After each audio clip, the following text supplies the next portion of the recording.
Egunon guztioi eta ongi etorriak gozari informatibo honetara. Mila esker etortxagaitik.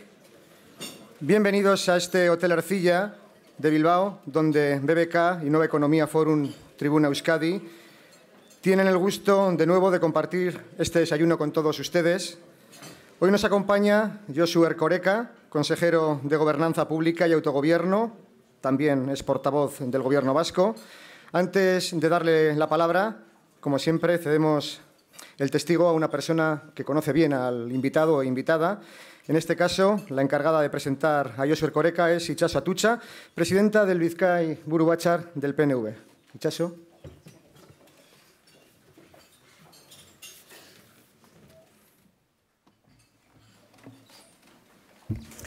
Egunon, eta lehenengo da behin, eskerrik asko antolatzaileei, eskerrik asko etorri zarien guztiei, eta eskerrik asko Josu Erkoreka berari, gonbidapen hau luzatzeagaitik, egia esan, berari izan eutzan eta ilusio handia egin eustan, aspaldi ezagutzen dodan gizona dalako, eta gainera azkenengo 5 urteetan, Bizkai Buru Batzarko presidente naizenetik, gainera beste lan batzuk ere tokatu jakuzalako lagunak izateaz gain. El bermeano que hoy nos acompaña es muy conocido, por lo tanto, más que una presentación, me van a permitir que dé algunas pinceladas que nos han unido durante largos años y que nos unen también en la actualidad y que me vinieron enseguida al recuerdo cuando Josu me pidió que hoy hiciera esta breve presentación. Nuestro conferenciante es doctor en Derecho, profesor de Derecho Administrativo en la Universidad de Deusto, es además letrado de la Secretaría General de Régimen Jurídico del Gobierno vasco y echando un vistazo rápido a su extenso y muy intenso, diría, currículum, vemos que es sobre todo un hombre de servicio público, algo muy importante para el Partido Nacionalista Vasco. Josu fue director del IVAP, ha sido diputado en Cortes Generales, donde fue además también portavoz, hasta que en diciembre del 2012 el Lehendakari Urkullu le llama para formar parte de su primer gabinete. En aquella ocasión como consejero de Administración Pública y Justicia, también como portavoz, labor en la que sigue, y este es por lo tanto su segundo mandato, su segunda legislatura con el Lehendakari Urkullu, modificando, eso sí, el nombre del departamento que dirige y del que se responsabiliza, con un nombre que a mí particularmente me gusta muchísimo, que es el de Gobernanza Pública y Autogobierno. 2 temas fundamentales en el futuro de Euskadi, en el presente de Euskadi y además muy transversales, no solo de cara al Gobierno, sino también al resto de las instituciones vascas. Portavoz en el Congreso. Y vaya época que le tocó, además, estos días que hemos vivido una situación trepidante, muy interesante en la política en Madrid, que ha afectado mucho y creo que positivamente también a Euskadi. Hemos recordado más de una tarde, más de un día, aquellos días de Josu Erkoreka como portavoz y coordinador del Grupo de Nacionalistas Vascos en Madrid. Nos acordábamos el otro día especialmente de ese otoño del 2009, en el que se negociaban los presupuestos de Zapatero para el 2010, presupuestos a los que el Partido Nacionalista Vasco dio su voto afirmativo y todos recordamos a Josu en aquella época como el hombre de los 1.000 millones, que era realmente una cifra espectacular. Un apoyo que, por cierto, dimos o dieron nuestros representantes en Madrid para los presupuestos del 2010, pero sí lo habíais hecho también para los anteriores. Por lo tanto, esto ya es una tradición del Partido Nacionalista Vasco. Un voto afirmativo que se ha vuelto a repetir hace solo pocas semanas. Y, curiosamente, hay una persona que intervino en aquel 2009 y ha vuelto a intervenir también en los presupuestos de este año, y era el señor Montoro. En aquella época, Josu lo recordará muy bien, Montoro nos dijo, o les dijo a nuestros representantes en Madrid, que eran cómplices de las cuentas del paro y la resignación. El mismo señor Montoro que hace solo unas semanas nos agradecía públicamente nuestro voto afirmativo a los presupuestos generales del Estado, a los más sociales, a los mejores presupuestos de la historia. Tan buenos que han necesitado seguir ajustándolos el lunes en el Senado. Pero bueno, aquellos presupuestos se los aprobamos a un gobierno del Partido Socialista que ha sido muy beligerante las últimas semanas también con respecto a nuestro voto afirmativo a los presupuestos generales del Estado, no solo en Madrid, sino incluso en Gasteiz, donde en el Parlamento, aun siendo socios, el Partido Socialista ha votado contra esos presupuestos. Presupuestos que, curiosamente, van a dar estabilidad a un gobierno con el que Josu Erkoreka tendrá que tener mucha relación, que es el del nuevo presidente Sánchez, al que auguramos y deseamos que finalice la legislatura con estos presupuestos por ahora, y esperamos ansiosamente ver qué aportaciones vaya a hacer para la próxima campaña, para el próximo año, la nueva ministra del gabinete Sánchez. Josu Erkoreka es también el hombre de las transferencias.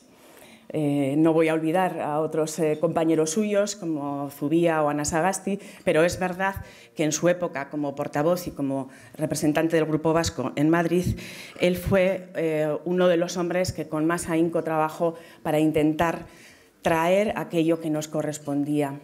Las transferencias todavía pendientes. Hace todavía pocos días, en una emisora de radio, el portavoz nos recordaba las 37 transferencias pendientes, que además hace poco el Parlamento volvió a recordar. Y hacía una referencia a Josu Erkoreka, en esta entrevista a la que me refiero, sobre la dificultad de hacer cumplir la ley al Gobierno español, hacer cumplir ley, que es el Estatuto. Y algo que nos ha sucedido, y él es el representante más claro posiblemente del PNV, porque le ha tocado un gobierno socialista, gobiernos del Partido Popular, de haber vivido en primera persona esa dificultad.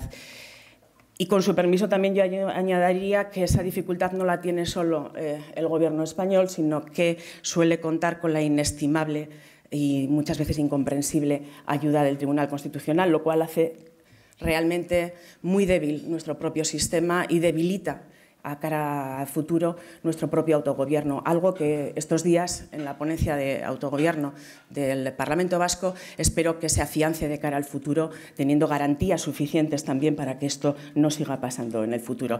Y en ese sentido confío muchísimo también que esa parte que también le va a tocar al consejero Erkoreka está en buenas manos. Autogobierno y gobernanza pública. No voy a ser la spoiler de la semana, porque no me gustaría que se me recordara así, pero sobre gobernanza y buena gobernanza va a versar hoy la disertación del consejero. Por favor, aparte de lo interesante que es siempre escuchar al consejero, escucharle leyendo lo que él ha escrito también va a ser también un placer, además de la importancia del contenido y del concepto de lo que nos vaya a explicar.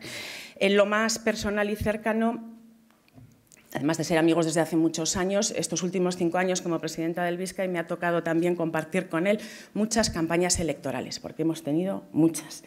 Hemos paseado y visitado por muchísimos pueblos de Bizkaia en los que él ha vuelto a simbolizar ese ejemplo de servicio público, de servidor público, que tantos nos gusta. Y hoy quería aprovechar para agradecerle públicamente, además, su cercanía, cuando vamos y visitamos a la gente en tantos y tantos sitios, cuando la gente se acerca, tu cercanía y, sobre todo, tu compromiso. Y eso, en esos días duros de campaña, que además hay que seguir manteniendo también la agenda propia de cada uno de nuestros trabajos y responsabilidades, es muy importante. Lo valoro mucho y hoy quería agradecértelo en público. Y, siguiendo también con lo personal, y acabo enseguida, Josu y yo compartimos también otras cosas. Por ejemplo, nuestro amor a la ópera y a la música en general. Pero eso sí, la habilidad para el baile se la ha quedado él entera.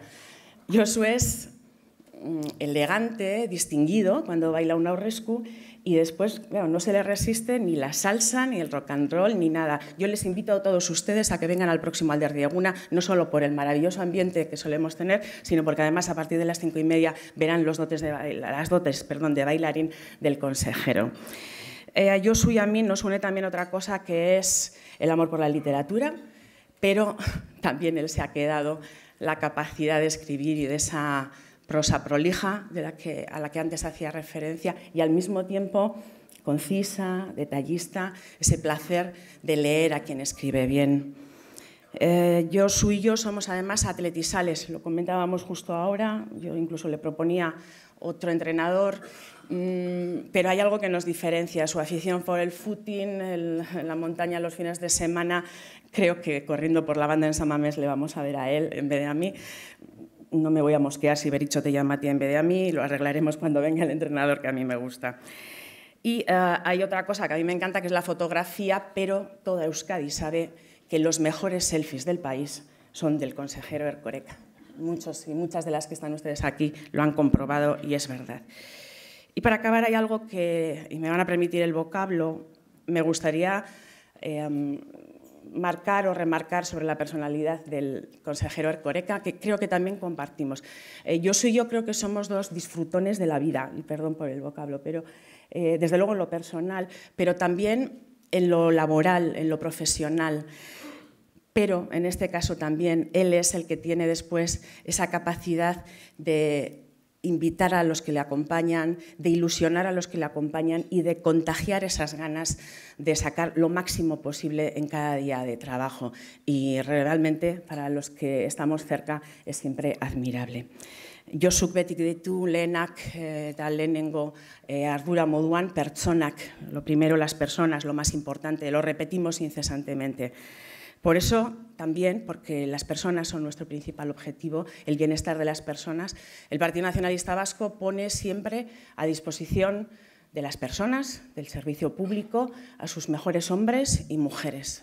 Josu Erkoreka es ejemplo y parte de esta mesa también, porque lo mejor de la casa lo ponemos a disposición de la sociedad. Y hoy tenemos el placer de poder compartir este desayuno con uno de esos hombres.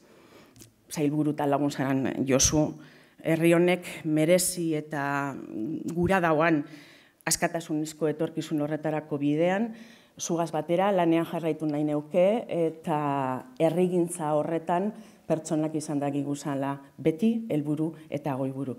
Mila esker gonbidapenagaitik eta orain bai zurea da hitza.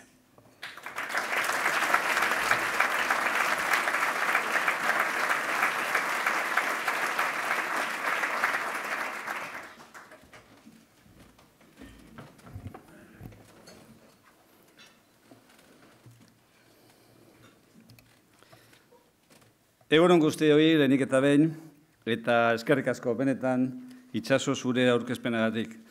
Oso unkigarria da niretzat, nok eta zuk egin izana nire aurkezpena. Zugan ikusten dudalako, ni Bermiotara naiz ondo esan duzu, eta Bermion emakumeen balioa zein den ondo dakigu, ezta?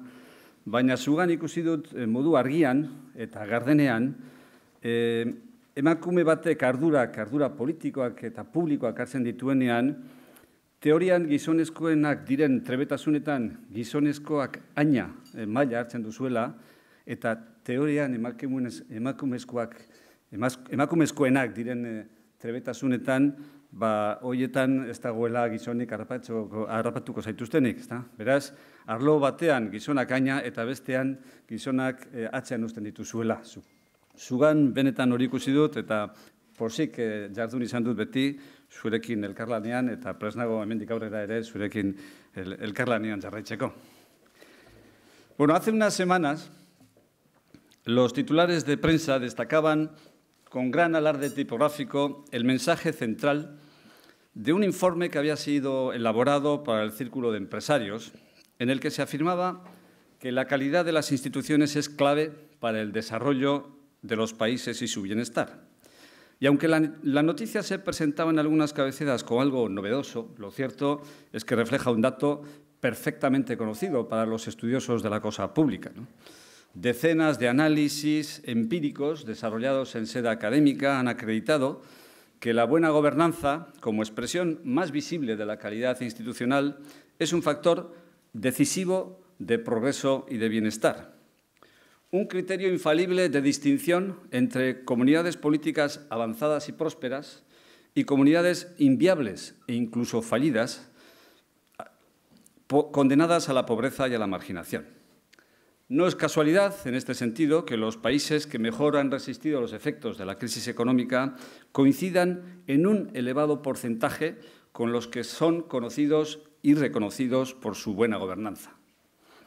Apostar por una buena gobernanza constituye generar confianza en los actores económicos para implicarles activamente en la generación de riqueza y empleo, pero contribuye también a transmitir certidumbre a la sociedad para que cada ciudadano o ciudadana pueda diseñar libremente y ejecutar sin obstáculos ni interferencias su propio proyecto de vida.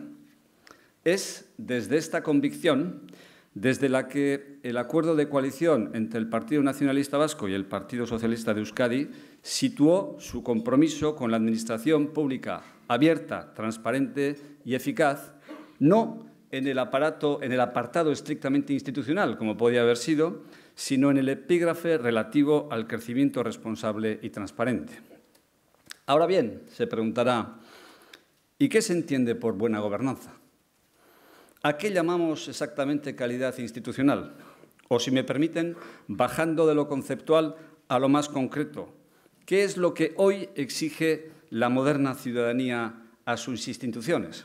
Bueno, voy a procurar dar respuesta a esta pregunta. Lo primero que la ciudadanía exige a sus instituciones es estabilidad. He dicho, y me interesa subrayarlo, estabilidad, no inmovilismo, porque son cosas completamente distintas. Es más, en algunos aspectos incluso podría decirse que son antagónicas, porque la estabilidad es para moverse y el inmovilismo, por definición, es para no hacerlo. La estabilidad es imprescindible para conducir el país hacia horizontes de prosperidad, de libertad, de igualdad y de cohesión social. Y el inmovilismo, por definición, no conduce a ninguna parte. Pero además de estabilidad, la ciudadanía exige también una gestión eficaz, transparente y ética. Repito, eficaz, transparente y ética. Y la pregunta es, ¿estamos respondiendo a sus expectativas? A la hora de responder a esta pregunta me gustaría huir por igual del triunfalismo y del catastrofismo. Creo, honestamente, que sí, que lo estamos haciendo de manera razonable. Pero obviamente no voy a apoyar mi respuesta en una mera percepción personal. Lo haré sobre valoraciones un poco más objetivas. Empecemos por la eficacia. Por lo que se refiere a la eficacia, la demoscopia pone de manifiesto que la valoración ciudadana sobre los servicios públicos es más elevada en Euskadi que en España. Y para que nadie me acuse de elegir arbitrariamente el término de comparación que más me interesa, añadiré que supera también a la media europea. En Euskadi, según el sociómetro, el 86% de la ciudadanía vasca considera que los servicios públicos son o muy buenos o bastante buenos. La media europea, con arreglo al Eurobarómetro, se sitúa en el 53%. Y en España desciende hasta el 40%, menos de la mitad.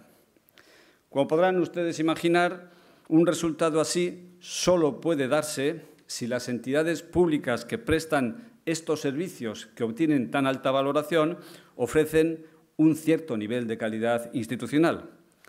Y así, efectivamente, lo confirman los datos académicos.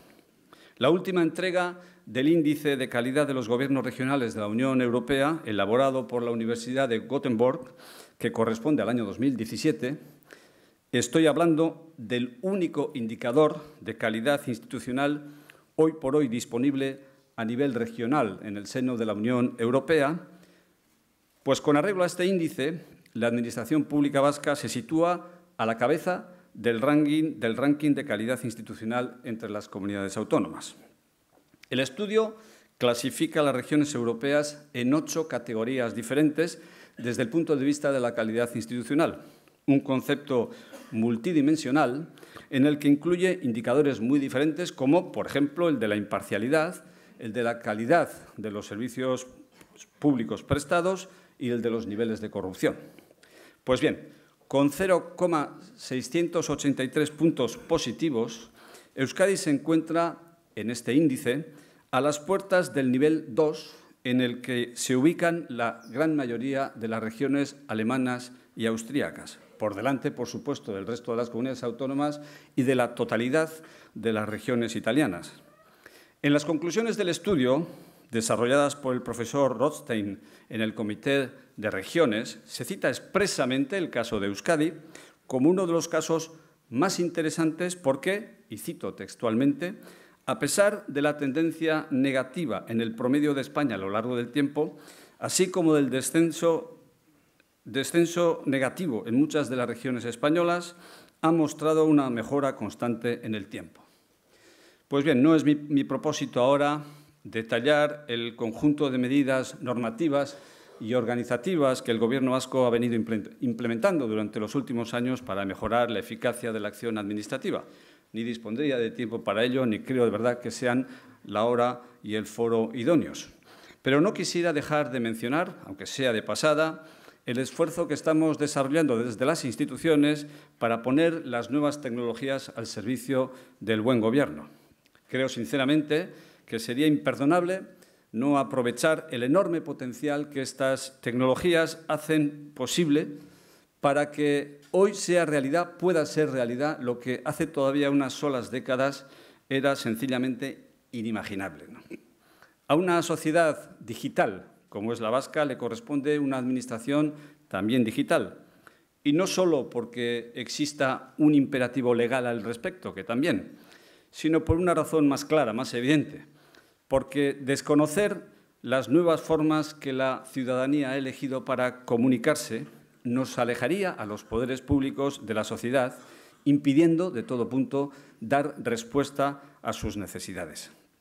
Hoy, 3 de cada 4 procedimientos administrativos están digitalizados, lo que hace posible que el 55% de los trámites que la ciudadanía ha de realizar en la Administración vasca se puedan gestionar de forma íntegramente digital. Esto es posible por muchas razones, pero entre otras también gracias a lo mucho que estamos avanzando en el intercambio electrónico de datos entre administraciones públicas. En 6 años hemos pasado de 500.000 transacciones digitales el año 2011 a casi 4,5 millones de transacciones digitales el año 2017. El incremento, como pueden ver, es exponencial y está siéndolo en la misma medida a lo largo del año 2018. También en este ámbito estamos en la vanguardia de las comunidades autónomas. La tramitación digital de los procedimientos administrativos y el intercambio electrónico de datos entre diferentes organizaciones administrativas está literalmente contribuyendo a revolucionar la organización administrativa y sus estilos de funcionamiento.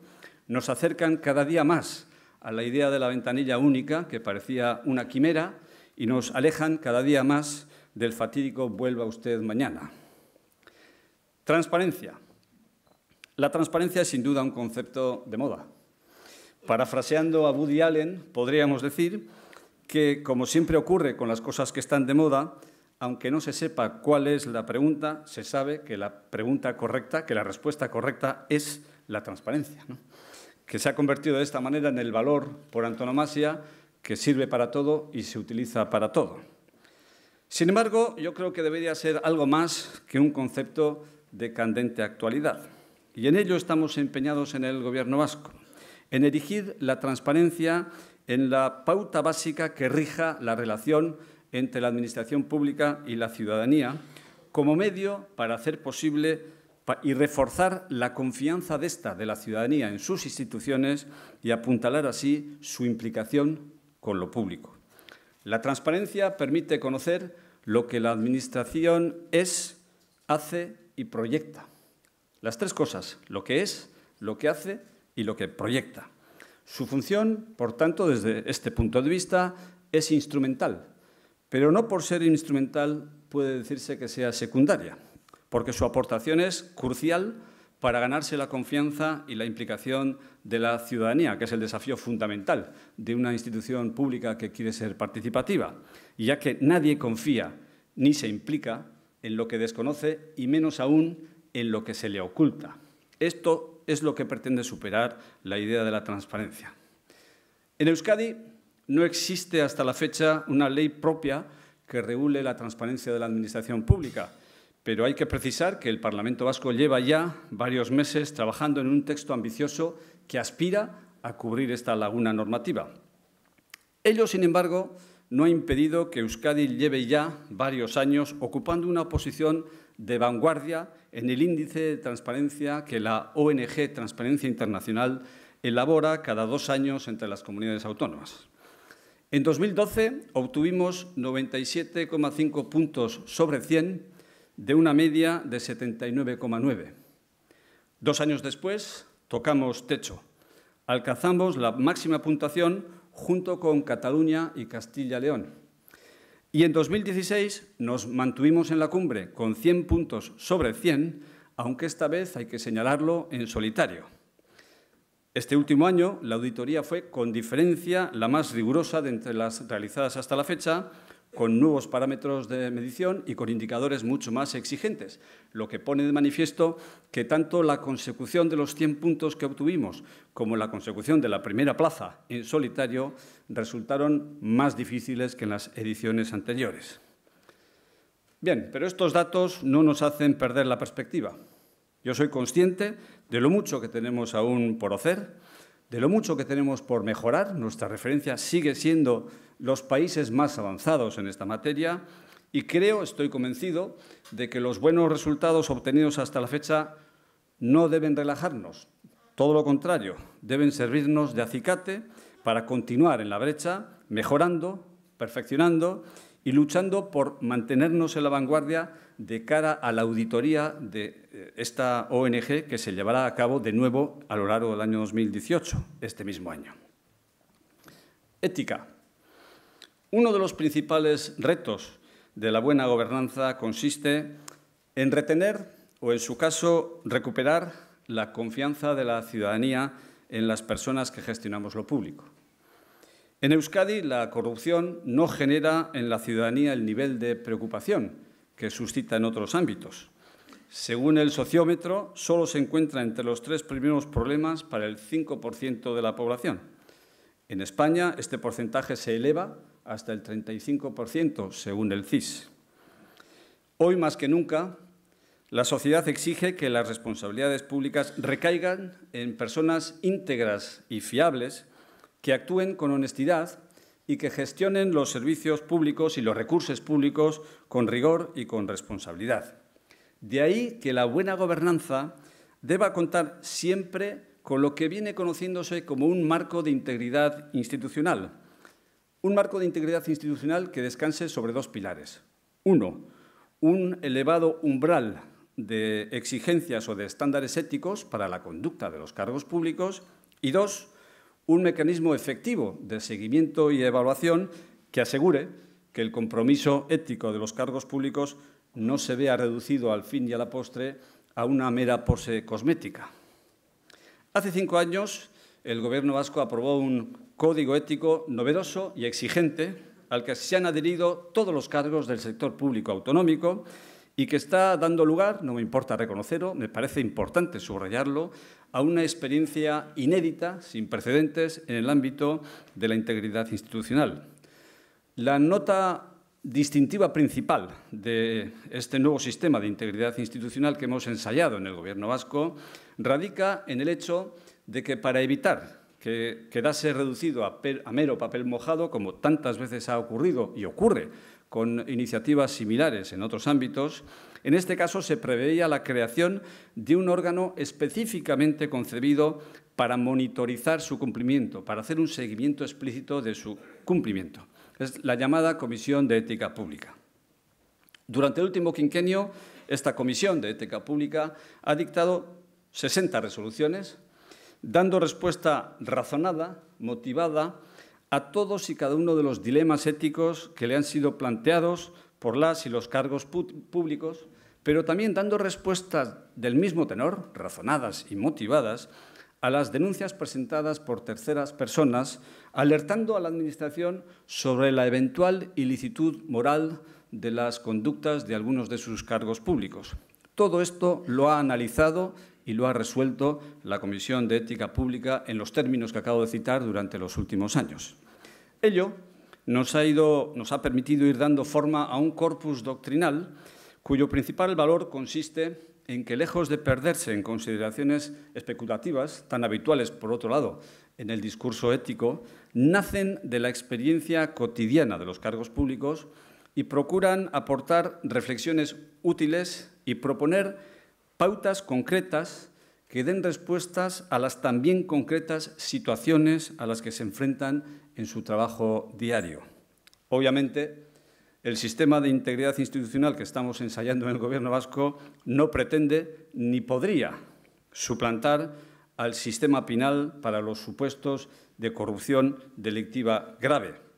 Pero creo estoy convencido de que es un complemento ideal del sistema penal.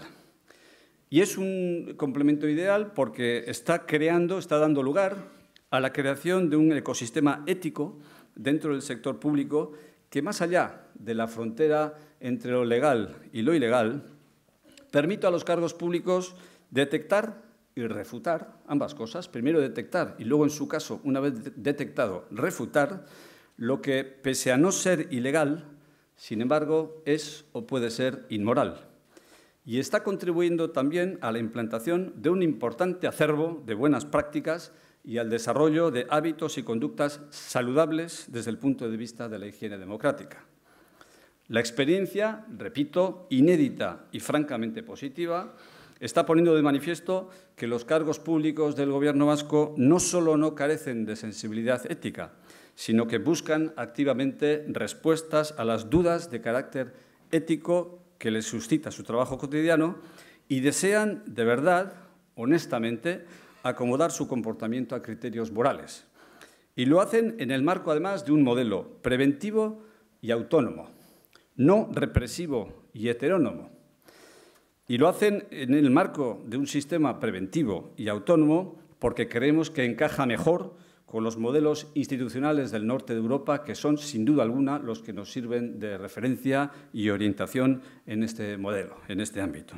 Ahora bien, la construcción de una sociedad con mayores exigencias éticas no es una tarea, no puede ser una tarea que incumba en exclusiva a las instituciones públicas y a los responsables que trabajan en ella y prestan servicios desde ellas. Se trata de un trabajo colectivo que requiere el compromiso de todos y de todas. Requiere varias cosas. Requiere que las y los ciudadanos, en primer lugar, refuercen también su conciencia colectiva y su compromiso con la comunidad, siendo consecuentes con sus deberes cívicos y con la práctica de la solidaridad. Requiere también que las empresas asuman plenamente su dimensión ética, se tomen en serio su responsabilidad social y hagan efectivo su compromiso con lo que el Premio Nobel de Economía, Amartya Sen, decía que debe ser el objetivo de todo proyecto económico y empresarial: contribuir a crear buenas sociedades. Y requiere, en fin, que también los medios de comunicación se comprometan firmemente con sus códigos deontológicos, buscando honestamente la verdad, contrastando siempre los hechos, informando con veracidad y poniendo su inmenso poder de influencia social al servicio de la dignidad humana y de la convivencia. Ninguna actividad humana es ajena a la ética, ninguna. Y es cada persona la que, desde su posición individual o profesional, debe contribuir en la medida en que le sea posible a la moralización de la sociedad. Por lo demás, la cosa pública tampoco es algo que deba circunscribirse a la conducta de los cargos públicos. La ética pública no es solamente una cuestión de cargos públicos. Como ha escrito Victoria Camps, la ética de la política está en la política. Y no basta hablar de ética ni aludir a grandes valores. No basta suscribir códigos de conducta. Hay que dar prueba de que se piensa en esos valores cuando se hace política y, en concreto, con las políticas que se hacen. El lema que el Gobierno vasco ha elegido en esta legislatura para su comunicación institucional es «Auzolana, bien común». Y ello es así porque estamos persuadidos de que, en lo esencial, los compromisos y actuaciones incluidos en el programa de Gobierno constituyen el tipo de políticas que hoy y aquí deben y pueden conducirnos a hacer realidad los grandes valores de la ética cívica: la libertad, la prosperidad, la igualdad, la justicia y la cohesión social. Y para ilustrar esto que digo, me gustaría citar un aspecto de la acción pública desarrollada por el Gobierno vasco en los últimos años, que no es conocida, pero que, insisto, puede contribuir a ilustrar esta afirmación. En pocos lugares se ha analizado con rigor la evolución que ha experimentado el gasto público durante la crisis, con el fin de conocer el modo en el que ha respondido a los desafíos sociales de la recesión. En el Gobierno vasco lo hemos hecho. Y de la comprobación del examen que hemos llevado a cabo se puede afirmar que la evolución del gasto público es una evolución claramente orientada por el sentido ético de dar prioridad a la red social de ayuda a los más necesitados.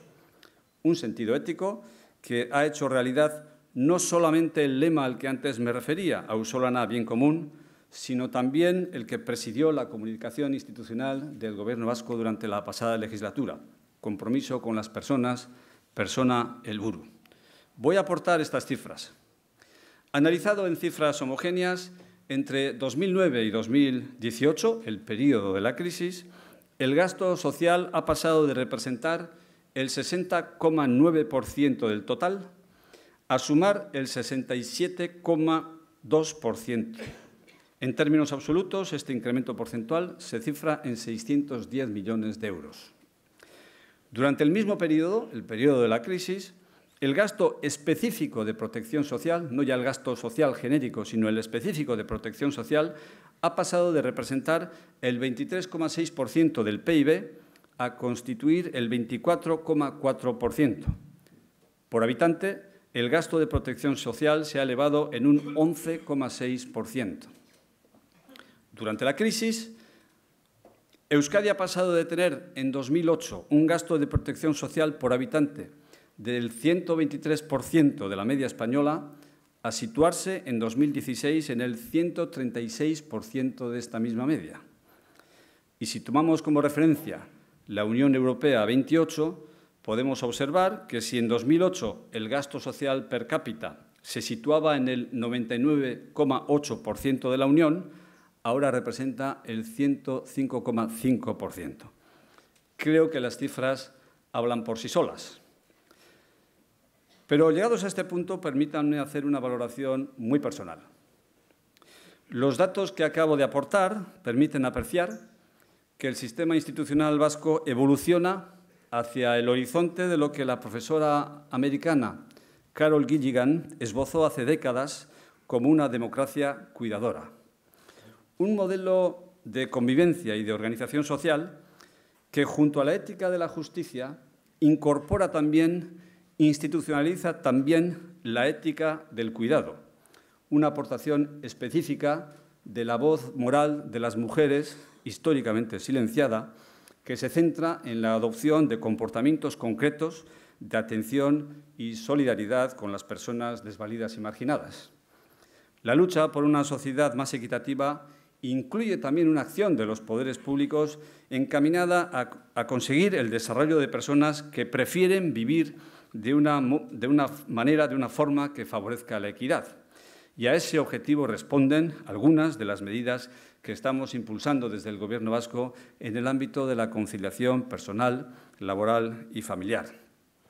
Estamos muy lejos aún del escenario ideal, pero hay elementos que permiten efectivamente vislumbrar que tenemos una sociedad, la vasca, que con la ayuda de sus instituciones y en sintonía con sus instituciones empieza a poner en valor la ética del cuidado y empieza a organizarse socialmente y a articular sus políticas públicas en torno también a la importantísima aportación que la ética del cuidado ha hecho a la conformación de sociedades más equitativas.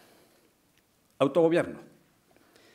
Bueno, desde que accedí al Gobierno en diciembre del año 2012, vengo llamando la atención sobre el preocupante deterioro que está experimentando nuestro autogobierno como consecuencia de la actuación combinada del Poder Central y del Tribunal Constitucional. Mi diagnóstico es tan acre como claro. No podemos seguir así. Es preciso poner pie en pared y reaccionar de alguna manera. El programa de Gobierno incluye a este propósito una estrategia escalonada a 3 niveles. Los 2 primeros niveles tienen que ver con la defensa del autogobierno legalmente reconocido. Si tenemos legalmente reconocido un umbral determinado de autogobierno, defendámoslo con ahínco y con fuerza, ¿no? El tercero tiene que ver o está relacionado con la actualización del autogobierno reconocido, su ampliación y su apertura hacia nuevos horizontes. Bueno, hoy no voy a prestar atención a este último por respeto a la labor que se está desarrollando en el seno de la ponencia de autogobierno que se ha constituido precisamente a ese efecto en el seno de la Cámara Vasca. Tiempo y ocasión habrá, sin duda, para hablar de ello cuando la ponencia de autogobierno concluya su trabajo. Hoy voy a centrarme exclusivamente, al menos en esta primera intervención inicial, en lo que hacen referencia a lo exigible para el Gobierno vigente en Euskadi. Un autogobierno que está inacabado y está asediado. Inacabado aún, pese a los años transcurridos desde que tuvo lugar el año 1979 su reconocimiento legal, y asediado permanentemente por el poder central. En mi primera comparecencia parlamentaria, cuando accedí al cargo en este Gobierno de coalición, pedí a la Cámara Vasca que se involucrara en la denuncia de esta situación, que considero francamente inadmisible, y que lo hiciera de manera que la sociedad vasca pudiera visualizar que la defensa de nuestro autogobierno no es algo que incumbe en exclusiva al Ejecutivo de turno, sino un empeño en el que se implica directamente, activamente, su más alta y genuina representación democrática, que está recogida en el Parlamento. Bueno, esta no era una pose retórica, era una posición sincera. Tras 4 años clamando en el desierto de la mayoría absoluta del Partido Popular, yo confiaba en que la intervención del Parlamento pudiera elevar el énfasis de la queja y contribuir a que ésta fuese tomada en consideración. Año y medio después de que hiciera aquella invitación, he de reconocer que, en efecto, la implicación parlamentaria que yo solicitaba se ha producido y la Cámara ha aprobado durante este periodo hasta 6 resoluciones encaminadas a exigir el cumplimiento del Estatuto de Gernika y el inmediato cese del asedio al que está siendo sometido el Estatuto por parte del Poder Central. Ninguna de estas resoluciones, me importa mucho señalarlo, ha contado con el apoyo del Partido Popular. Aunque en algún caso ha elevado su voz para afear al Gobierno español la sistemática impugnación ante el Tribunal Constitucional de las leyes aprobadas por esta Cámara y para instarle al Gobierno central a que desista de promover legislación básica que erosiona nuestro autogobierno, lo cierto es que la inmensa mayoría de los acuerdos parlamentarios a los que acabo de referirme, que han sido adoptados por la Cámara Vasca durante los últimos 9 meses, tienen que ver con la materialización de las transferencias pendientes. Todo un clásico en la política vasca. Un clásico, pero no por ello inocuo, porque el incumplimiento de la norma fundamental de nuestro autogobierno no puede ser un asunto trivial e irrelevante. Es algo grave. Incluso me atrevería a decir que muy grave, porque pone en cuestión los mismos cimientos del pacto social y de convivencia sobre el que se ha erigido la comunidad política vasca. Y ya lo advertía premonitoriamente el diputado comunista Jordi Soler Tura en la Comisión Constitucional del Congreso de los Diputados durante la fase estatuyente. Es preciso, decía entonces, y cito literalmente del diario de sesiones, es preciso que no exista ninguna reticencia, ninguna cicatería en cuanto se refiere al traspaso de competencias y a la atribución real de facultades. Si esa cicatería existe, si el Estatuto se convierte en un tema de regateo o mercadeo, a partir de ese momento el Estatuto quedará tocado en sus mismas raíces y el proceso autonómico quedará seriamente comprometido. Me parece muy oportuno recordar hoy y aquí estas palabras que fueron pronunciadas en el Congreso de los Diputados hace 4 décadas, porque la cicatería y el regateo sobre los que prevenía el diputado Jordi Soler Tura se hicieron notar desde un principio y hoy todavía siguen siendo una realidad objetiva que genera irritación y frustración. La reclamación de las transferencias pendientes fue una constante en los ejecutivos vascos de los años 80. Los que acumulen algunos años lo recordarán sin dificultad, ¿no? Pero al constatar que estaba empezando a convertirse en un debate crónico y ya en los albores de la década siguiente, el entonces consejero de Presidencia, Joseba Zubia, hizo un intento de objetivar el debate, definiendo, acotando el quantum de autonomía legalmente reconocido, pero eternamente diferido. Y para ello elaboró un conjunto de fichas, elaboró un informe que incorporaba una ficha por cada una de las transferencias pendientes, que en aquel momento ascendían a 54.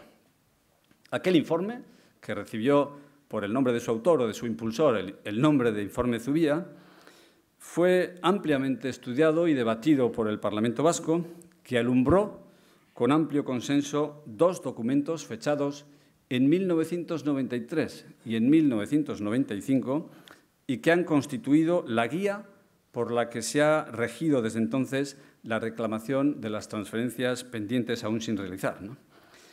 A lo largo de los años, este listado que se elaboró en aquel momento se ha ido reduciendo poco a poco, muy poco a poco, pero no por un impulso espontáneo de los sucesivos ejecutivos centrales, como debía haber sido, ¿no?, sino a cambio de los apoyos puntuales que el Partido Nacionalista Vasco ha prestado a sus proyectos e iniciativas.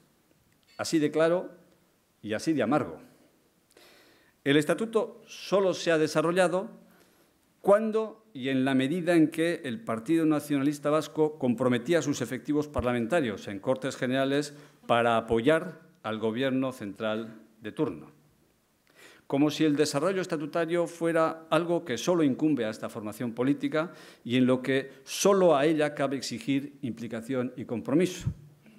Como si se diera por supuesto que esa mochila recae en exclusiva sobre las espaldas del Partido Nacionalista Vasco. Esta es la triste historia del desarrollo autonómico. Hace 9 meses, el 19 de septiembre de 2017, remitimos a la Cámara, a petición de esta, el catálogo actualizado de las transferencias pendientes, que ahora se cifra en 37. Este documento se ha convertido en la base de los acuerdos que desde entonces ha adoptado el Parlamento para reclamar al Gobierno español la materialización de las transferencias pendientes en una serie de ámbitos materiales muy concretos, como aeropuertos, instituciones penitenciarias y hasta en 2 ocasiones la gestión del régimen económico de la Seguridad Social en los términos recogidos en el apartado 2 del artículo 18 y en la transitoria 5ª del Estatuto de Gernika, todo explicitado en estos términos, ¿no? Pero también ha servido de soporte este documento para el pronunciamiento que yo considero más claro, rotundo, solemne y contundente que el Parlamento Vasco ha venido haciendo en relación con este asunto, que se llevó a cabo el pasado 12 de abril, donde se denunciaba el incumplimiento del Estatuto de Gernika y se emplazaba al Gobierno español a presentar en un plazo de 6 meses un plan y un calendario de trabajo para el traspaso de las competencias pendientes a las instituciones vascas. Ya han transcurrido 2 meses desde entonces y no creo necesario recordarles a todos ustedes que durante todo este tiempo la respuesta del Gobierno español ha sido nula, ¿no? Su resistencia, la del Ejecutivo Central, a reabrir el proceso de transferencias ha sido férrea, realmente numantina, ¿no? Como si una voz patriótica ancestral, permítanme la ironía, estuviese advirtiendo a los responsables gubernamentales de que una transferencia más a Euskadi, solo una más, pasaría a constituir un acto de alta traición a la esencia de la nación española indivisible e indisoluble, ¿no? Bien, me preocupa la posición de quienes subordinan la realización de traspasos a consideraciones partidistas de conveniencia u oportunidad. Hemos llegado a oír, por ejemplo, que no deberían producirse más transferencias a Euskadi mientras el nacionalismo vasco no renuncie a sus reivindicaciones políticas, como si en un contexto democrático fuera legítima la posición de someter o subordinar la aplicación de la ley a la previa neutralización ideológica del adversario político. Pero me preocupa todavía más otra cosa. Me preocupa más la posición de quienes sostienen que el catálogo de transferencias pendientes es imposible de realizar porque incluye competencias exclusivas del Estado, porque invade el territorio competencial del Estado.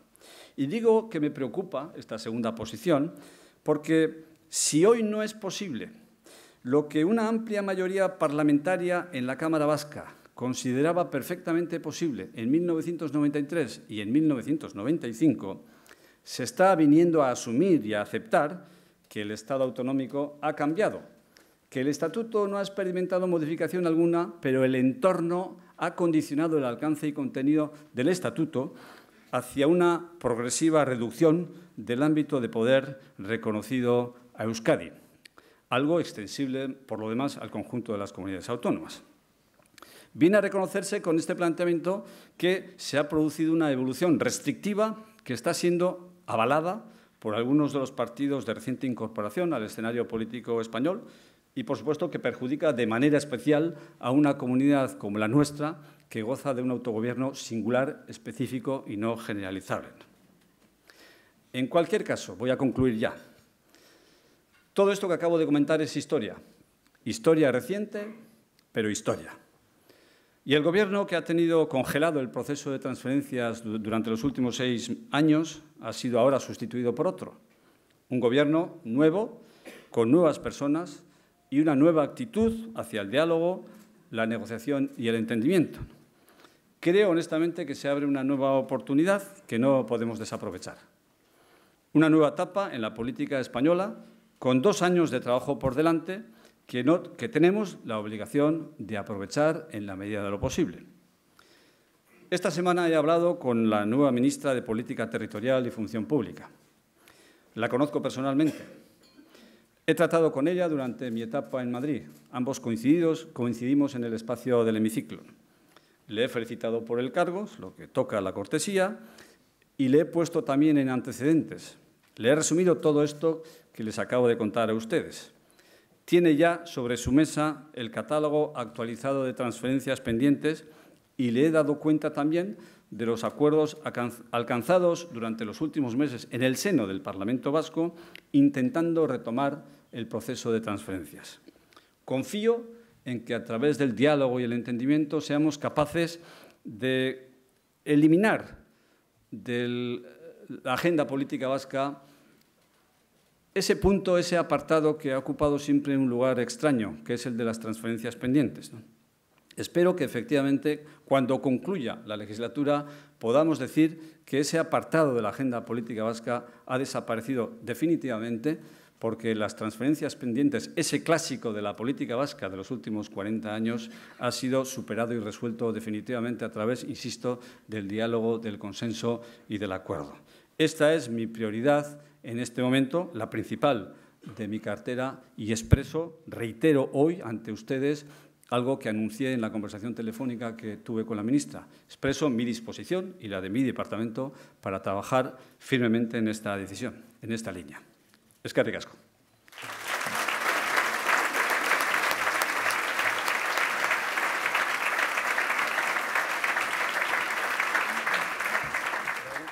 Ya le adelanto, señor Erkoreka, perdón, que las preguntas que han ido llegando abarcan todos los ámbitos de la más rabiosa actualidad.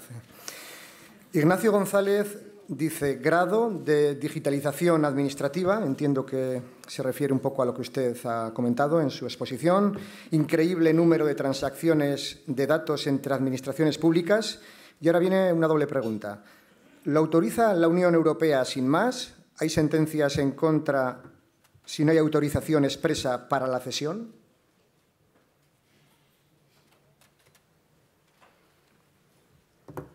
Bueno, el régimen legal establecido para la transacción, para el intercambio de datos por vía electrónica, por supuesto, incluye una autorización, si no expresa, algo que el legislador considera implícita pero clara a la hora de solicitar la tramitación de un expediente administrativo, ¿no?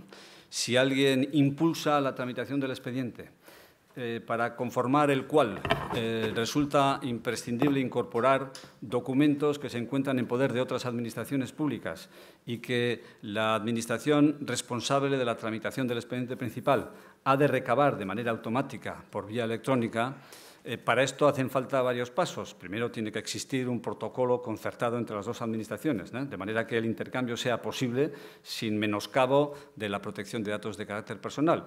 Y después hace falta, lógicamente, pues una explicitación de la autorización de la persona que insta la tramitación del procedimiento, autorizando a todas las administraciones públicas concernidas en relación con ese expediente que tengan en su poder datos o informes o documentos que sean de imprescindible aportación al expediente y que contienen datos de carácter personal, autorizándoles a hacer esa cesión y esa concesión.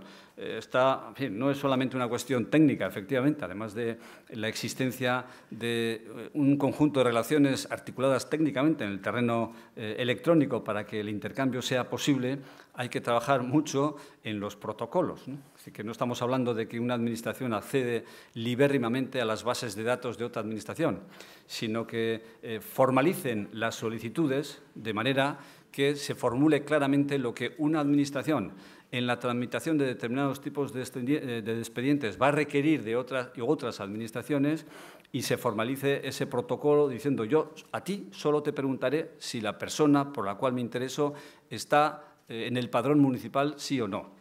O si la persona por la cual me intereso, en su caso, tiene ingresos, declara ingresos en el IRPF superiores o inferiores a esta cuantía. O si la persona por la que me intereso tiene este número de documento nacional de identidad. Así que se protocolizan las preguntas y las respuestas y, lógicamente, se supone que quien impulsa el expediente, la persona que impulsa el expediente, autoriza a todas las administraciones públicas implicadas a que aporten al mismo los datos de carácter personal que se encuentren en su poder y que sean necesarios para la tramitación del expediente. Por tanto, aquí, además de los motivos técnicos, además de las inversiones necesarias para hacer posible este intercambio de datos en el terreno electrónico, hace falta suscribir, poner en marcha un conjunto de protocolos que garanticen que no se producen vulneraciones en el derecho a la protección de datos de carácter personal. Si la persona interesada no impulsa el procedimiento y no autoriza a la utilización de esos datos, lógicamente ella se condena a sí misma a peregrinar por las administraciones públicas de ventanilla en ventanilla, reuniendo, como ha sido hasta ahora, todos aquellos documentos que son necesarios para conformar el expediente, pero que no quiere tramitar por vía electrónica, que quiere recabar personalmente. Irá primero al ayuntamiento a pedir el certificado de empadronamiento, después a la Hacienda Foral a pedir en fin, pues el documento que acredita que está el pago de las obligaciones tributarias, después al de Seguridad Social y así sucesivamente. Y cuando después de numerosos viajes, visitas, vuelva usted mañana y demás, consigue reunir la documentación, ya formulará el expediente completo y la solicitará como es debido. Todo esto se puede ahorrar y se está ahorrando ya. De hecho, estamos en los albores de un sistema que va a permitir, como antes decía, revolucionar el funcionamiento de las administraciones públicas y hacer que prácticamente para el ciudadano o ciudadana que quiere tramitar un expediente, pues la ventanilla con la que tiene que operar sea única y con la autorización para que el resto de administraciones puedan emitir esos documentos y datos que obran en su poder, pues se ahorrará miles de gestiones, cientos de gestiones que los hará motu propio la propia Administración. Esto, antes lo decía, es ciertamente revolucionario en el funcionamiento de las administraciones públicas. Va a cambiar la mentalidad, está cambiando la mentalidad de los empleados y empleadas públicas, pero va a suponer también un cambio de mentalidad importantísimo en la ciudadanía, ¿no? Se acaba de saber que el nuevo ministro de Cultura, Massim Huerta, fue condenado por defraudar a Hacienda. Usted ha hablado de ética. ¿Debería salir del gobierno de Pedro Sánchez? Hombre, no soy yo quien para pontificar sobre lo que un ministro del nuevo Consejo designado por el presidente del Gobierno tiene que hacer. En fin, yo lo que le puedo decir es que en un supuesto similar seguramente el asunto llegaría a conocimiento de la Comisión de Ética Pública en Euskadi y que la comisión aquí lo analizaría. Cuando hablo de buenas prácticas, cuando hablo de que se han instaurado una serie de procedimientos higiénicos de cara a la calidad de la democracia, estoy hablando, entre otras cosas, a que internamente hemos podido establecer ese tipo de consultas previas a la comisión para que los dilemas éticos sean contrastados por una serie de expertos en el seno de la comisión y quien plantea el dilema ético reciba una respuesta fundada y argumentada, pero siempre inspirada en razones morales y éticas, ¿no? Yo no soy una instancia ética global y universal y no me atrevo a hacer un pronunciamiento en relación a un asunto cuyos pormenores desconozco totalmente, ¿no? ¿Tiene noticias sobre el número de migrantes del Aquarius que serán acogidos en Euskadi? ¿Cuántos podrían ser acogidos a futuro? Bueno, lo único que puedo aportar a este respecto es la cifra que adelantó el propio Lehendakari, ¿no? Que ofreció plaza para aproximadamente 60 personas, ¿no? Que debía ser una décima parte de las personas que estaban embarcadas en el buque controvertido, ¿no? Pero poco más puedo añadir al respecto porque todavía están abiertas las negociaciones y es poco lo que se ha podido concretar, ¿no? Luis Machado Zuloaga le pregunta, dice, en principio, está muy bien lo hecho por el gobierno vasco con el Aquarius, pero ¿qué va a hacer con los 300 venezolanos que huyen de la dictadura de Maduro y que están desamparados? Bueno, el caso de los huidos de la dictadura de Maduro no se ha explicitado en el caso de Euskadi y en Europa de un modo tan claro, contundente y explícito, ¿no? Aquí nos hemos encontrado ante una urgencia, yo creo que nadie puede poner en cuestión, una embarcación que, en fin, en una línea en la que se han producido muchos miles de muertos en los últimos años, una línea peligrosa y muy delicada, se produce el riesgo de que una embarcación, en fin, que transporta a migrantes y algunos refugiados se pueda hundir con un balance peligrosísimo de vidas humanas y se toma una medida urgente que está inspirada básicamente en un principio humanitario vinculado a los derechos humanos, ¿no? Esto, al menos en estos términos, no se ha planteado todavía con el caso de Maduro, aunque en el caso de Maduro todo el mundo conoce en su entorno personas que hacía muchos años que vivían en Venezuela, incluso descendientes de gente que en la posguerra se había trasladado allí, que están volviendo a sus lugares de origen, están regresando a Euskadi porque consideran que la vida es insostenible y es imposible de mantener y de continuar en términos de dignidad en aquellos lares, ¿no? No hay una oferta articulada todavía en relación con ese tema porque la crisis humanitaria en Europa ha sido más explícita, más clara y más urgente, ¿no? Pero bueno, ya se verá qué es lo que se puede hacer si realmente se plantea en el Gobierno. No soy yo tampoco el sailburu responsable de esa área, ¿no? ¿Confía el Gobierno vasco en poder reconducir la supresión de inversiones en Euskadi, recogidas en los presupuestos generales del Estado, en concreto la partida de 29 millones para la formación continua vasca? Bueno, a ver, en relación con ese tema, yo creo que hay que hacer dos cosas. Primero, transmitir calma en el sentido de que lo que pueda acordar el Senado en relación con el proyecto de presupuestos remitido por el Congreso no es definitivo, ¿no? Quienes hemos trabajado y prestado servicios durante años en Cortes Generales sabemos que basta con que el Senado incorpore una coma, solo una coma, a un proyecto de ley, esa coma tiene que ser ratificada de nuevo por el Congreso de los Diputados y regresa a esos efectos a la Cámara Baja de nuevo, ¿no? Por tanto, lo que ahora pueda suceder en el Senado en relación con el proyecto de presupuestos como consecuencia pues, de las enmiendas que presente el Partido Popular o de los apoyos, ojo, que esto tampoco se ha desarrollado, de los apoyos que el Partido Popular pueda prestar a enmiendas de otras formaciones políticas, todo esto volverá después al Congreso de los Diputados para que el Congreso de los Diputados ratifique la enmienda o ratifique, en su caso, el texto original que fue enmendado, ¿no? Por tanto, bueno, todavía es largo el camino por recorrer.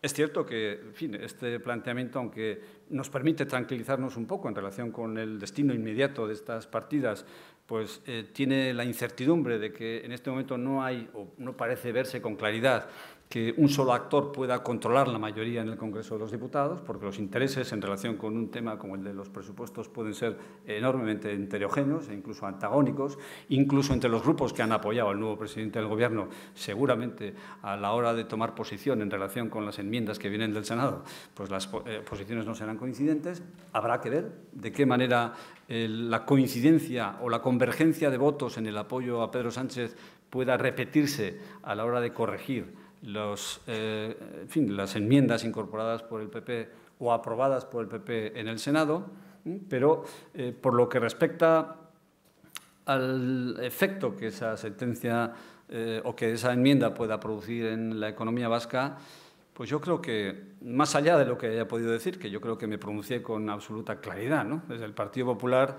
nos han venido diciendo que lo que iban a hacer en relación con el proyecto de presupuesto era mejorarlo en el Senado. Nos hablaban de mejora.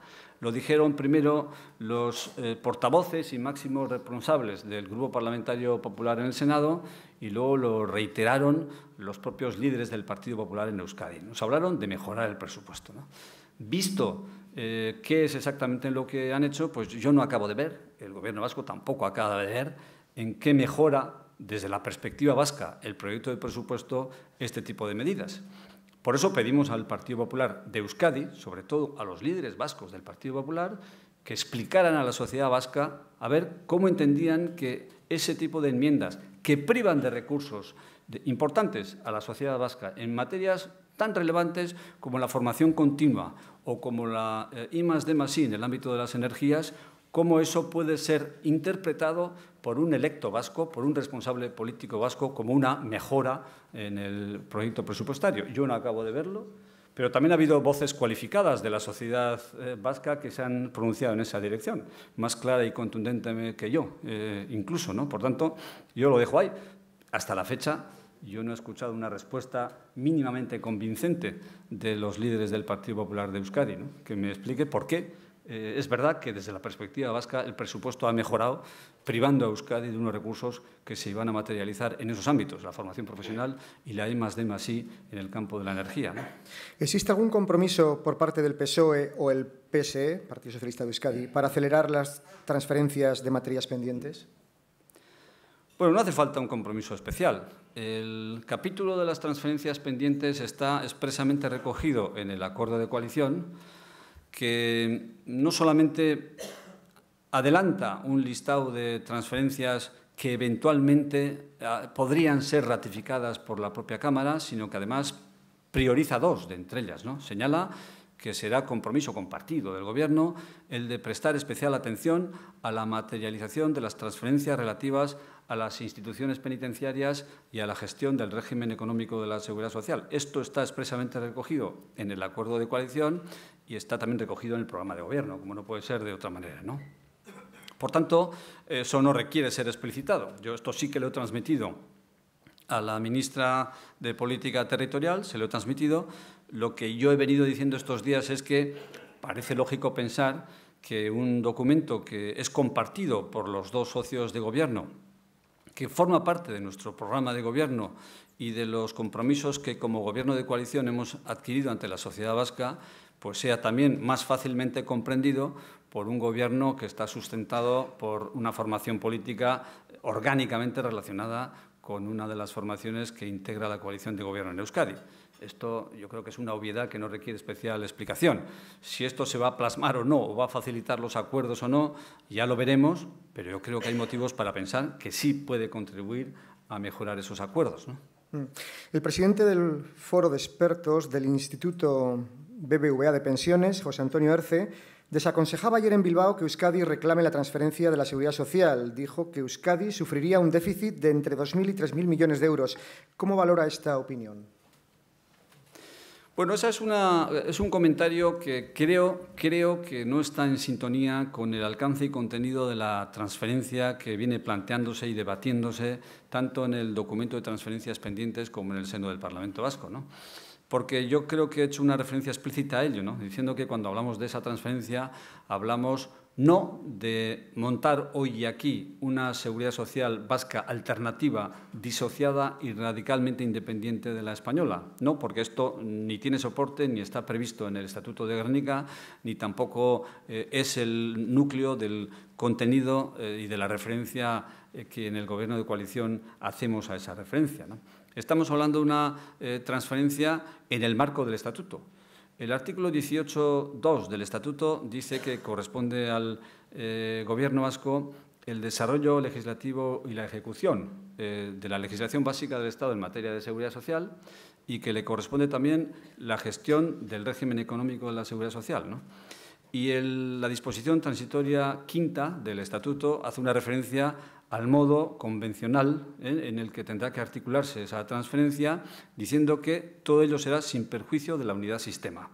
Esto se ha interpretado como sin perjuicio de la unidad de la caja, pero no es lo mismo la unidad de la caja que la unidad del sistema.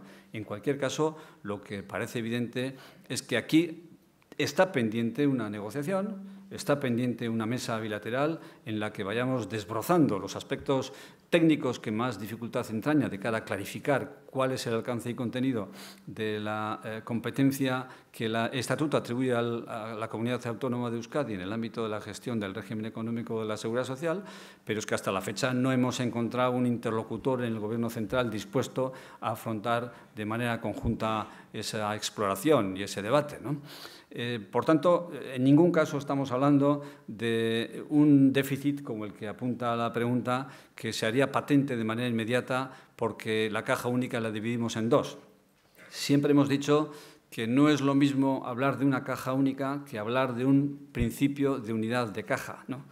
el principio de unidad de caja es compatible con la gestión descentralizada de esa caja única, ¿no? Y el principio de caja única significa que solo tiene un cajero, es una caja única con un solo cajero, ¿no? Y el principio de unidad de caja es compatible con varios cajeros que gestionan con arreglo a las mismas pautas, a las mismas reglas, con arreglo a los mismos procedimientos, pero los cajeros pueden ser diferentes, aun gestionando con arreglo al principio de caja única. Aquí hay mucho campo en el que se puede actuar, mucho campo en el que se puede avanzar y negociar, y no todo es exposición o contraste entre la situación actual y la hipotética que resultaría de la constitución ahora de manera inmediata de una seguridad social propia, autónoma e independiente de la española, renunciando, fíjense, que es lo que presupone también la pregunta, a todas las aportaciones que los cotizantes y cotizantes vascas han podido hacer durante muchos años y gracias a esas cotizaciones están ahora percibiendo las pensiones que perciben, ¿no? Por tanto, todo esto no puede hacerse de esa manera y que, en fin, que hay que lanzar un mensaje de tranquilidad a quienes puedan sentirse atenazados por ese tipo de informaciones que hoy por hoy no tienen sustento ni se corresponden con la realidad de lo que estamos planteando cuando hablamos de la transferencia de la gestión del régimen económico de la Seguridad Social, ¿no? Muy bien. Vamos un poco justos de tiempo. Desde el Independiente le trasladan varias preguntas. ¿Un nuevo estatuto apoyado solo por partidos nacionalistas sería un fracaso? Y otra, ¿con el nuevo Gobierno el acercamiento de presos es cuestión de semanas, meses o años? Bueno, yo no voy a ponerme en una hipótesis como la que plantea la pregunta, en el sentido de que si esto se produjera así o asá, sería un fracaso, sería un éxito, ¿no?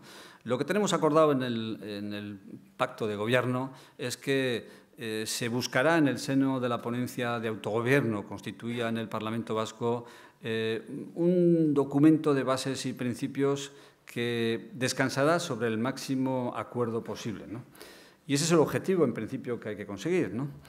Y lo que se está haciendo ahora, los pasos que se han dado hasta ahora, son los primeros pasos de un procedimiento que tiene que ser necesariamente largo. Fíjense que el propio acuerdo lo que contempla es, primero, la elaboración de este documento de bases y principios, sobre la base del cual después se encomendará a un colectivo, a un grupo de redactores, la elaboración de un texto articulado que, a su vez, volverá de nuevo a la ponencia de autogobierno para ser tratada, estudiada, consensuada, ¿no? Por tanto, estamos en la primera fase, estamos dando los primeros pasos de un proceso que lo ideal sería que concluyera con un respaldo y con un consenso lo más amplio posible. Ese es el escenario que contemplamos en el Gobierno vasco, ese es el objetivo que preveíamos en el acuerdo de coalición y el Gobierno espera que, en fin, los grupos parlamentarios actúen con arreglo a que ese máximo consenso que se pretende como ideal pueda convertirse en realidad, no necesariamente en el momento inicial, pero sí aconsejablemente en la fase final, ¿no? La otra pregunta era, ¿con el nuevo Gobierno el acercamiento de presos es cuestión de semanas, meses o años? Pues no seré yo quien ponga calendarios en este tema, ¿no? Lo que sí es verdad es que las ideas que en el Partido Socialista se mantienen en relación con la política penitenciaria adecuada en este momento, en el momento en el que ETA ya ha desaparecido, ¿no? Y las que venía manteniendo el Partido Popular no coinciden en lo esencial, no tienen por qué coincidir y no coinciden de hecho, ¿no?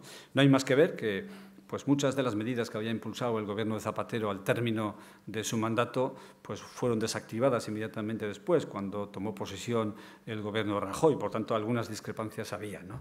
A partir de entonces han ocurrido cosas relevantes, ¿no? Entre otras cosas, se produjo primero el desarme y ahora la desaparición formal de ETA como organización terrorista.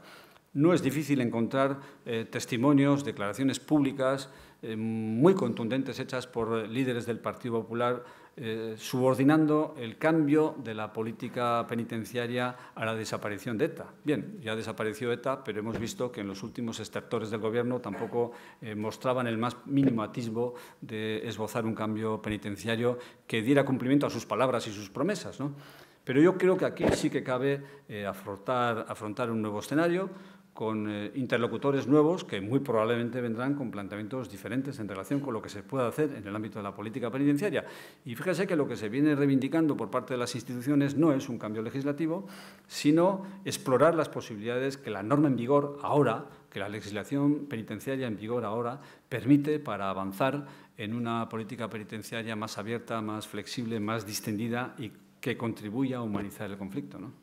¿Confía en que el presidente Pedro Sánchez afronte una reforma constitucional? ¿Cree que el modelo de Estado federal que defiende puede chocar con la bilateralidad, la cosoberanía que defiende por su parte el PNV, el partido al que pertenece? Bueno, es que estamos manejando grandes conceptos que vaya usted a saber cómo se formulan. Mire, efectivamente el federalismo es una idea muy general, pero es una idea que se ha plasmado en realidades enormemente diferentes a lo largo y ancho de la geografía mundial. Hay países federales, todos ellos se reclaman federales, pero sus estructuras internas y sus mecanismos de distribución de poder y de actuación coordinada de los diferentes poderes territoriales nada tienen que ver entre los unos y los otros, ¿no? Por tanto, desde la formulación genérica de las palabras, poco se puede decir para saber o para concluir si esto cabe allí. Hay que ver cómo se formulan las cosas, ¿no? Porque este modelo federal que se preconiza para el futuro español pues es una palabra bonita, puede ser sugerente y atractiva, pero hay que ver en qué se plasma y en qué se traduce, ¿no? Porque puede acabar desembocando en un modelo peor que el actual, desde el punto de vista de las aspiraciones de las comunidades autónomas, o mucho mejor que el actual. Las palabras en sí mismas dicen poco cuando en el terreno político, al menos, después la experiencia pone de manifiesto que se han plasmado en realidades enormemente diferentes, ¿no? Le decía que han llegado preguntas de todo tipo. He dejado para el final esta, que es bien distinta al resto, ¿eh? ¿Qué le parece que un guipuzcoano sea nuevo entrenador del Real Madrid? ¿Constaba en el pacto? Pues si constaba en el pacto tenía que ser una cláusula oculta, que yo la desconocía completamente, ¿no? En cualquier caso, esta es una decisión libre de una persona en relación con un club, que creo que también son libres en el ejercicio de sus funciones y en la consecución de los acuerdos que consideran que mejor van a contribuir a su desarrollo, y pues no voy a interferir en ese terreno, ¿no? Que sea para bien, ¿no? Muy bien, pues hasta aquí la exposición, la intervención de Josu Erkoreka y también las respuestas a las diferentes preguntas. Antes de concluir, como siempre, le cedemos el testigo a Gorka Martínez, director de la Fundación BBK, que es patrocinador de este desayuno. Gorka, adelante. En primer lugar, agradecer a Itxaso Atutxa su calurosa presentación de nuestro ponente de hoy, de Josu Erkoreka. Agradecer también a Josu Erkoreka pues, la exposición que nos ha hecho. Es una pena que la actualidad política haya llevado luego las preguntas por otros derroteros, pero es que me ha parecido que había partes de su exposición que convendría resaltar. Yo creo que una de ellas es el modelo de gobernanza que ha planteado para la Administración Pública Vasca y el buen posicionamiento que tiene la Administración Pública Vasca tanto en los rankings internacionales como dentro de la ciudadanía. Es una labor importante, la labor de gobernanza, en la que tanto las empresas públicas o las entidades públicas como las privadas estamos inmersos. Desde BBK también, evidentemente, lo hacemos como el resto de entidades. Y es algo que conviene resaltar, que ha habido casos a lo largo de los últimos años que obligan no solo a hacer las cosas bien, sino también a parecerlo, ¿no? Nada más, simplemente citarles a todos ustedes para el día 18, en que Raúl, que lo tenemos aquí delante, le tocará subirse a esta mesa. Es que ricasco.